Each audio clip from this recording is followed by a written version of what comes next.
মন্টু। মন্টু সাহেবের কাছ থেকে আমরা পান চাষ সম্পর্কে জানবো। পান বেসিক্যালি এখানে কত জাতের পান আছে আপনার বড় যে? আমার এর বলে বাংলা পান, বুঝেছেন? জি।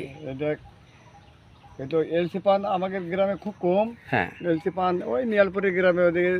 হ্যাঁ। আর আমাদের এই বাংলা পান এই আজ সেইটা ভেঙে গেলাম, আচ্ছা আচ্ছা আচ্ছা। বেশি আসলাম হ্যাঁ। ওই 40 টাকা করে দিল। আচ্ছা আচ্ছা, 40 টাকা করে কি বিড়া? বেরা, হ্যাঁ। আচ্ছা। আর দামি পান কোনটা? দামি পান ওই এলসি পান। এলসি পান দেখা এলসি পানের বিড়া কত করে? ও এই পানেরও এও 120-30 টাকা বিরা আছে। আচ্ছা আচ্ছা। আমার এখন এলসি পান মন করেন এখন 140 টাকা বিক্রি বিরা। আর আমাদের এখন এর কমা খরচ তো এই জন্য একটু। আচ্ছা, পান চাষের ব্যাপারে কি আপনাদের সরকারের কোনো সহযোগিতা পেলে সরকার কোনো দরকার আছে? না, দেয় না। দেয় না? দরকার আছে? দরকার অবশ্যই আছে, দেখে সার দেয় না আমাদের। সার